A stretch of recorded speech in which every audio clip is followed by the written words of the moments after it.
Bismillahirrahmanirrahim. Assalamualaikum warahmatullahi wabarakatuh. Perkenalkan, nama saya Dewi Ratnasari. Saya adalah dosen mata kuliah Kimia Dasar dari Stikes Holistik Purwakarta. Pada kesempatan kali ini, saya akan menjelaskan mengenai mata kuliah Kimia Dasar di program studi Diploma 3 Farmasi. Mata kuliah ini mempunyai bobot 2 SKS, 1 teori, dan 1 praktikum. Adapun capaian pembelajaran mata kuliah Kimia Dasar ini adalah: 1. Mengetahui konsep dasar kimia sesuai dengan konteks yang sedang berlangsung. Kedua, memahami sikap dan bertanggung jawab dalam proses pembelajaran kimia sesuai dengan nilai norma dan akademik. Dan menerapkan prinsip kimia dalam proses pemeriksaan dan pengawasan senyawa anorganik menghasilkan kinerja dan kuantitas yang baik dan benar. Mata kuliah Kimia Dasar ini bukan merupakan mata kuliah prasyarat dan merupakan mata kuliah yang mencakup pokok bahasanya adalah konsep dasar ilmu kimia, teori atom dan sistem berkala, konsep mol dan stoikiometri, serta aplikasinya dalam pembuatan larutan reaksi dengan berbagai konsentrasi, serta analisis kuantitatif maupun kualitatif dari senyawa anorganik. Sistem pembelajaran yang digunakan adalah hibrid. Selama perkuliahan, saya berusaha untuk berinteraksi dengan mahasiswa melalui metode pembelajaran ceramah, diskusi, tanya jawab, problem solving, maupun problem based learning, dengan tujuan agar mahasiswa lebih mudah memahami materi yang saya sampaikan.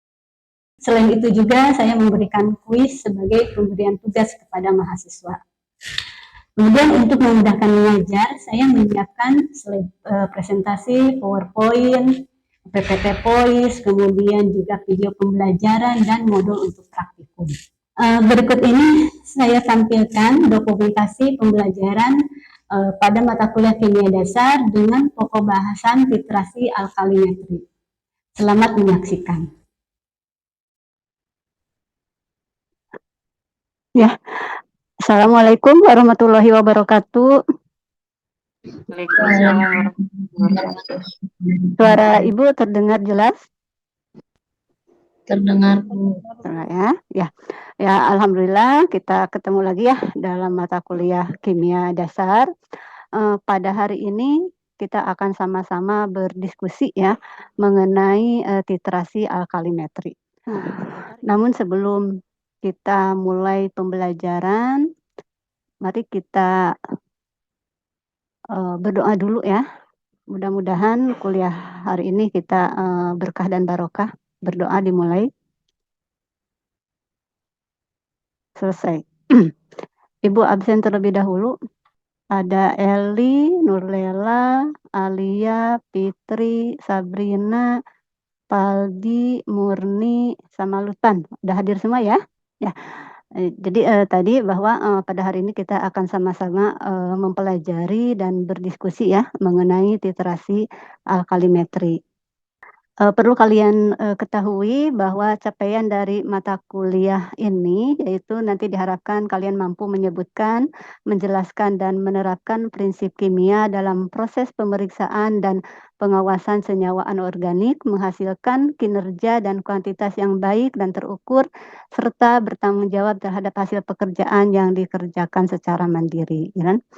Dan subcapaian pembelajarannya nanti diharapkan kalian mampu melakukan uji kuantitatif zat anorganik dengan metode volumetri dan juga mampu melakukan uji kuantitatif zat anorganik dengan metode gravimetri. Dan indikator pembelajarannya nanti diharapkan setelah belajar materi ini, jadi kalian itu mampu menghitung konsentrasi ya, konsentrasi dari senyawa anorganik dengan metode volumetri. Gitu. Mungkin Ibu ingin bertanya dulu, mungkin kalian sudah pernah belajar ya, atau membaca apa itu yang dinamakan dengan titrasi? Boleh, Bu, Eli? Iya, apa Eli? Titrasi itu kayak proses analisis di mana suatu si volumenya itu berupa larutan standar yang ditambahkan dengan tujuan mengetahui si komponen yang tidak dikenal gitu, Bu. Oke, ya betul ya. Tadi apa yang dikatakan oleh Eli itu, betul bahwa, titrasi ini adalah, salah satu metode ya, salah satu metode dalam analisa kuantitatif dengan tujuannya untuk, menentukan konsentrasi atau, kadar dari suatu larutan berdasarkan larutan standar gitu ya, yang diketahui secara pasti konsentrasinya. Jadi di dalam titrasi ini, memang selalu melibatkan 2 larutan, ada yang sebagai analitnya ya, ada yang sebagai larutan standarnya. Nah, literasi ini sendiri banyak sekali, pengelompokannya atau jenisnya ya. Kalau kita, kelompokkan menurut, jenis reaksinya, ini ada reaksi ada titrasi asam basa ya, berarti nanti reaksi yang terjadi adalah reaksi antara asam dengan basa gitu kan. Kemudian ada juga reaksi pengendapan, ada reaksi redok, ada reaksi kompleksometri dan lain sebagainya. Nah, yang akan kita, pelajari di hari ini adalah, khusus untuk titrasi asam basa ya. Nah, titrasi asam basa sendiri juga dibagi lagi menjadi 2 ya, ada titrasi alkalimetri dan ada titrasi asidimetri kan. Nah, Ibu ingin tanya lagi nih, apa bedanya alkalimetri dan asidimetri? Selain Eli deh, yang lainnya? Itu khusus menentukan konsentrasi, basa atau alkalin, kalau asidimetri itu, titrasi asam basa tetapi lebih ke asam. Asamnya, oke. Ya ya ya, oke. Jadi begini ya, dalam titrasi alkalimetri, ini apa sih yang membedakan dengan asidi? Sebenarnya perbedaannya hanya di, peniternya saja ya. Di dalam alkalimetri yang jadi peniternya itu adalah larutan basa, sementara di dalam asidimetri yang jadi peniternya itu adalah larutan asamnya ya.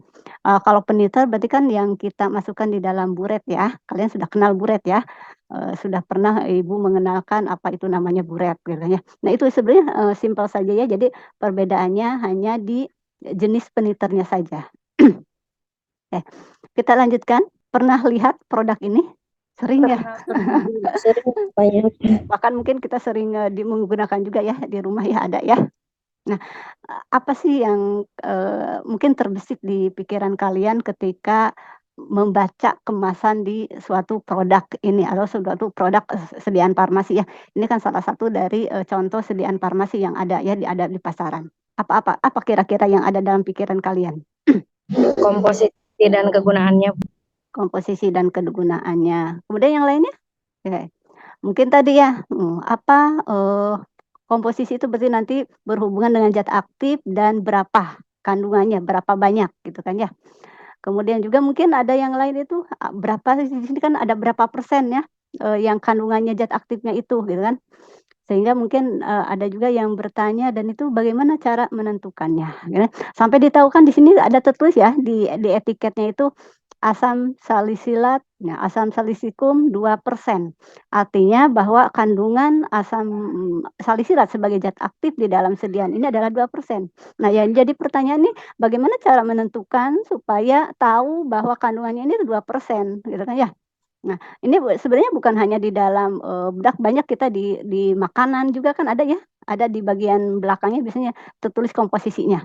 Ada kadar karbohidrat, protein, lemak, gitu ya, sekian persen sekian persen. Nah, ya berarti kan, di situ, perlu ada metode ya, perlu ada metode yang digunakan gitu kan, untuk bisa sampai tahu berapa kandungan dari zat aktif yang atau komponen yang ada di dalam produk tersebut. Nah, untuk, contoh asam salisilat ini ya, bisa ditentukan kadarnya gitu kan ya, dengan titrasi alkalimetri ya. Jadi penggunaan titrasi alkalimetri dalam kehidupan sehari-hari itu sangat luas ya.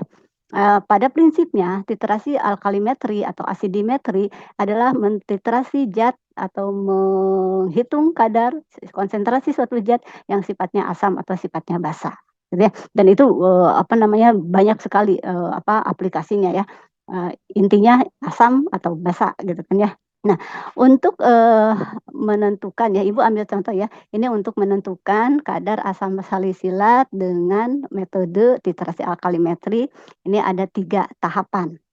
Yang pertama tentunya kita harus membuat dulu larutan, larutan NaOH ya, atau larutan basanya yang nanti berfungsi sebagai peniternya. Kemudian yang kedua, tahap kedua adalah melakukan pembakuan ya, standarisasi ya, terhadap larutan, NaOH tersebut. Karena NaOH adalah larutan standar sekunder gitu kan, tidak bisa langsung digunakan tanpa distandarisasi terlebih dahulu ya. Kemudian, tahap yang ketiga adalah titrasi penetapan untuk menentukan kadar ya, kadar tadi dari suatu, sampelnya ya. Ibu ambil contoh misalnya asam salisilat gitu kan. Bagaimana cara pembuatan larutan NaOH? Nah, cara pembuatan larutan NaOH ini sudah pernah kita pelajari di bab mengenai pembuatan larutan, ya. Pada intinya membuat larutan, kita harus tahu dulu, zat asalnya atau sediaan awalnya itu bentuknya padat apa larutan pekat, gitu kan ya. Kalau padatan berarti yang harus kita, hitung atau yang harus kita tentukan terlebih dahulu adalah berapa banyak yang harus kita timbang ya, supaya, memenuhi atau sesuai dengan nanti larutan yang akan kita, kita buat gitu kan ya. Tapi kalau misalnya, sediaan awalnya itu dalam bentuk larutan pekat, berarti yang harus kita ketahui adalah bagaimana cara mengencerkan, ya. Bagaimana cara mengencerkan dari larutan pekat menjadi larutan yang siap dipakai gitu ya, konsentrasinya dengan yang sesuai dengan yang kita butuhkan. Nah, karena di sini kita akan membuat larutan NaOH, ambillah contoh misalnya NaOH yang akan kita buat itu konsentrasinya 0,1 normal dan volumenya sebanyak 500 mili. Maka kita, hitung dulu ya, hitung dulu ini menggunakan konsep mol. Nah, jadi, konsep mol juga ini stoichiometri sudah pernah Ibu jelaskan juga di bab sebelumnya ya. Nah, dari perhitungan ini kita akan dapatkan bahwa berat NaOH yang harus ditimbang untuk membuat larutan dengan konsentrasi 0,1 sebanyak 100 mili adalah 0,4 gram. Nah, langkah selanjutnya bagaimana? Ya tentunya kita timbang ya, timbang NaOH ini 0,4 gram gitu kan ya, dengan menggunakan neraca. Setelah itu kita siapkan pelarutnya ya, siapkan pelarutnya, kita ukur ya, kalau misalnya kita butuhnya 100 mili ya kita ukur 100 mili gitu kan. Kemudian setelah itu kita campurkan, kita larutkan ya, NaOH ini dalam pelarutnya. Nah, setelah itu kita simpan dalam botol regen.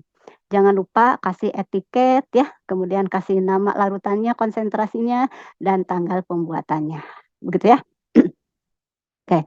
Nah, setelah membuat larutan NaOH, tahap berikutnya adalah kita harus melakukan standarisasi. Karena tadi NaOH yang kita buat itu belum pasti 0,1 normal. Supaya bisa pasti, maka NaOH ini harus distandarisasi. Distandarisasi artinya apa? Dilakukan titrasi berdasarkan larutan baku primer, ya. Nah, jadi pertanyaan lagi nih, gitu kan ya, apa yang dinamakan dengan larutan baku primer? Masih ingat? Apa sih zat baku primer itu? Sebutkan satu aja, syarat yang harus dipenuhi oleh zat baku primer. Ini Mudah yang belum diperoleh. ya, mudah diperoleh. Oke, apalagi? Stabil, Bu. Mudah Stabil. dimurnikan. Iya, mudah diperoleh, stabil gitu ya. Nah itu, ada syarat ya, salah satu syarat yang memang harus dipenuhi oleh zat baku primer ya. Nah di sini asam oksalat dia, digunakan sebagai zat baku primernya ya, bisa digunakan gitu ya. Jadi bukan asam oksalat saja sebenarnya ya, ini banyak juga gitu kan ya, selain asam oksalat juga, asal tadi memenuhi persyaratannya kan. Nah, kemudian, kita timbang nih, ya, kita timbang asam oksalat itu sebagai zat baku primernya, sebanyak 0,2 gram, kemudian dilarutkan dalam 100 mili air bebas CO2. Nah, di sini juga ada ya, ada pelarut yang memang ada kriterianya nih, kenapa harus bebas CO2? Ada yang masih ingat? Kenapa kalau misalnya kita, menggunakan NaOH ya, yang jadi pelarutnya itu harus air bebas CO2. Karena Karena air yang berada dalam iodometri itu harus bebas CO2, karena airnya itu mengandung O2. Iya. Bukan dalam iodo mungkinnya Ibu sedikit koreksi ya. Jadi dalam Aquades ya, jadi, Aquades itu dia mengandung CO2, ya memang betul ada O2 juga, tapi kandungan CO2-nya inilah yang nantinya bisa bereaksi dengan NaOH ya, akan membentuk, senyawa natrium karbonat. Jadi kita harus hindari ya, harus hindari supaya jangan terjadi reaksi nih. Berarti tadi kita pergunakan Aquadesnya itu kita bikin dulu menjadi air bebas CO2 gitu ya. Nah setelah itu tambahkan indikator ya, indikatornya tentu yang sesuai ya, yang sesuai dengan, zat yang kita akan titrasikan. Mungkin yang kalian tahu indikator apa saja nih dalam asam basa yang bisa digunakan? Penoptalin ya, apalagi? Ya penoptalin mungkin mungkin kalian banyak kenalnya penoptalin ya, nggak masalah ya. Eee, ya ini sedikit, pengetahuan juga buat kalian ya bahwa, memang, penoptalin ini salah satu indikator asam basa. Namun sebenarnya sekarang itu sudah banyak penelitian ya yang mengembangkan dari indikator alam. Di sini Ibu kasih beberapa, jurnal ya yang, dia mempelajari, tentang penggunaan dari indikator yang berasal dari alam ya, dari tumbuhan ya. Nih di sini ada nih di artikel ini adalah daun pucuk merah. Nah, jadi daun pucuk merah ini dia juga bisa digunakan sebagai indikator asam basa ya. Kemudian ada di apa tuh, tadi di jurnal yang berikutnya, di jurnal yang berikut ini di sini adalah dia tuh menggunakan daun Adam Hawa, ya. Jadi, sekarang itu sudah banyak penelitian-penelitian yang, mengangkat potensi dari alam gitu ya, tumbuhan-tumbuhan yang dia mempunyai potensi sebagai indikator ya. Jadi tidak selalu harus menggunakan indikator sintetis sebenarnya ya. Oke kita lanjutkan lagi, tadi, sampai indikator ya, kemudian, titrasi ya kita susun alatnya seperti ini ya.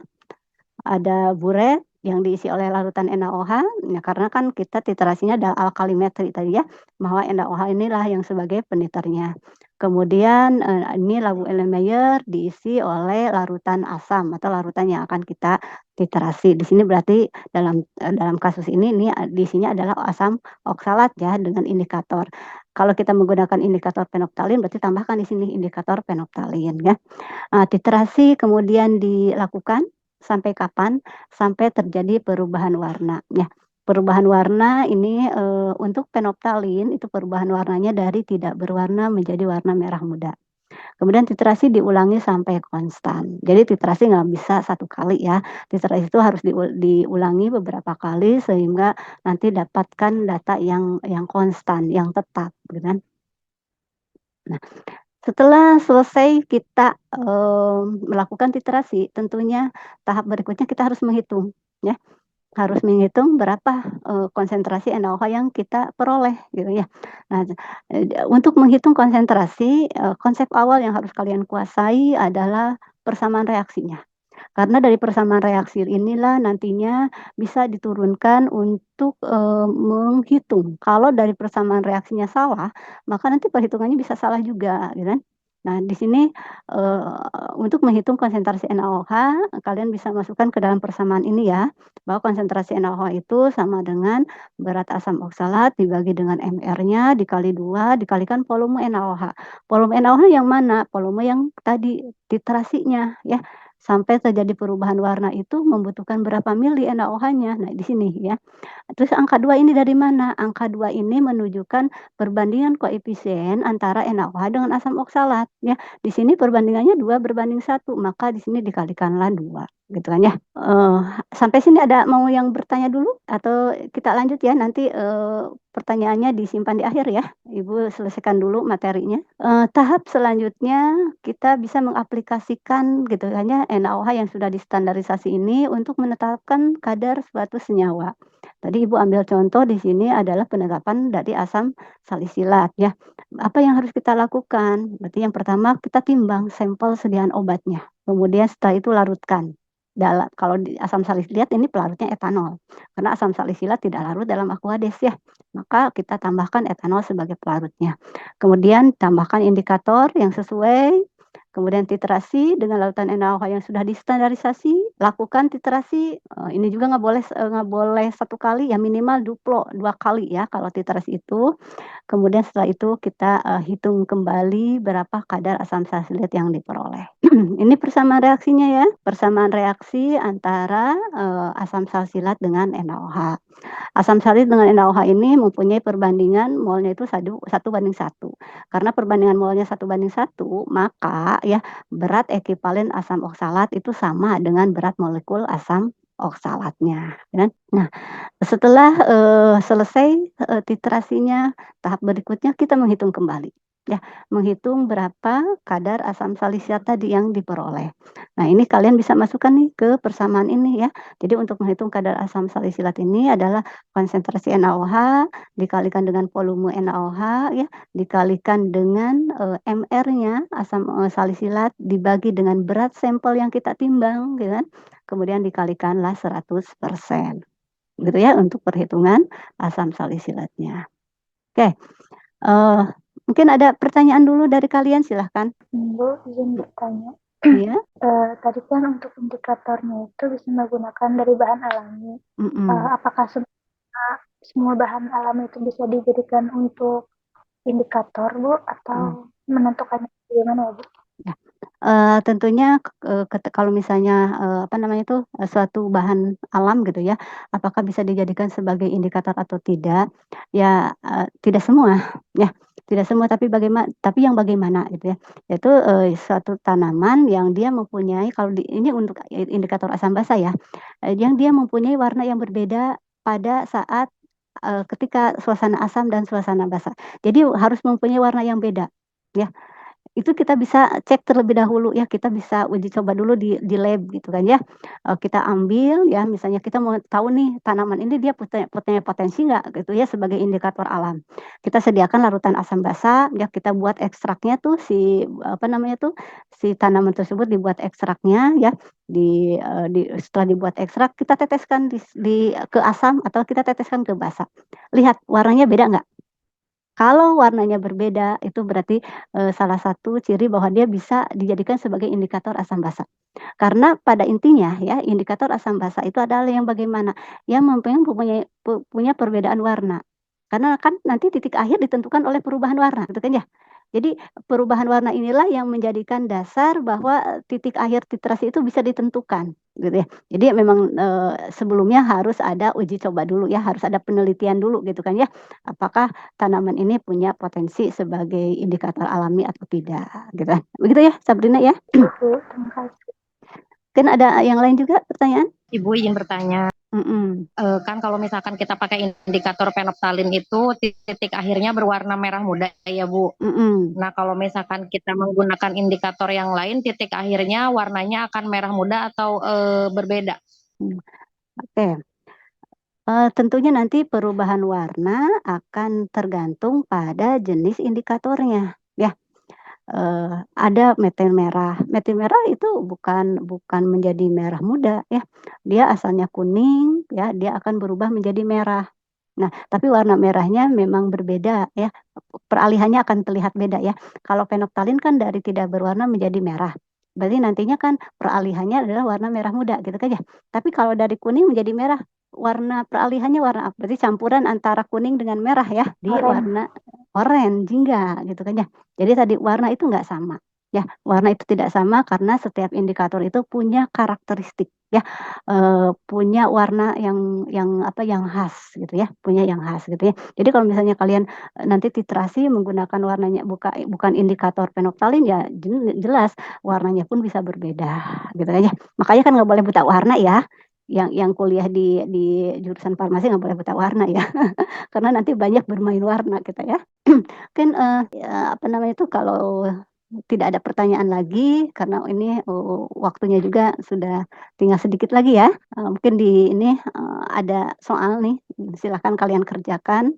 Ini akan masuk kepada nilai harian. Berapa menit Ibu kasih waktunya? 2 menit? Oke, sok coba coba dikerjakan. Ini berapa hasilnya? Ada yang sudah selesai? Oke, kalau belum selesai ini menjadi tugas ya, nanti akan Ibu, simpan di Google Classroom ya. Nanti kalian bisa, apa namanya itu, submit, tugasnya, jawabannya di sana gitu ya. Dan ini nanti akan menjadi nilai untuk harian untuk hari ini. Oke, sebelum Ibu tutup, perkuliahan hari ini, mungkin ada salah seorang yang mau menyimpulkan, dari materi yang kita sampaikan di hari ini. Ini yang laki-laki nih belum kedengaran suaranya. Coba deh Lutpan, ada nggak? Ada, Bu. Heeh, coba. Jadi, apa intisari dari materi hari ini? Jadi menurut Lutfan, titrasi itu Mmm. kayak apa sih, analisis secara kuantitatif ya Bu, Iya, yang betul. laboratorium untuk menentukan konsentrasi Mm-mm. dari reaktan ya Bu. Ya, jadi intinya bahwa titrasi itu adalah metode kuantitatif ya untuk menentukan konsentrasi dari suatu larutan. Oke, ya. Terima kasih ya. Perkuliahan hari ini sudah selesai. Untuk materi selanjutnya minggu depan kita akan lanjutkan ke asidimetri. Ini masih titrasi asam basa ya. Jadi kita lanjutkan ke asidimetri. Eh, Ibu, mungkin Ibu akhiri saja ya perkuliahan hari ini. Kita akhiri, kita tutup ya perkuliahan hari ini dengan membaca hamdalah. Alhamdulillahirrabbilalamin. Assalamualaikum warahmatullahi wabarakatuh. Silahkan kalian boleh leave dari Zoom. Bu, terima kasih. Sama-sama. Baik, itu cuplikan dokumentasi pembelajaran dari mata kuliah kimia dasar yang saya ambil. Terima kasih, semoga bermanfaat. Salam sejahtera untuk semua. Dan saya pamit undur diri. Assalamualaikum warahmatullahi wabarakatuh.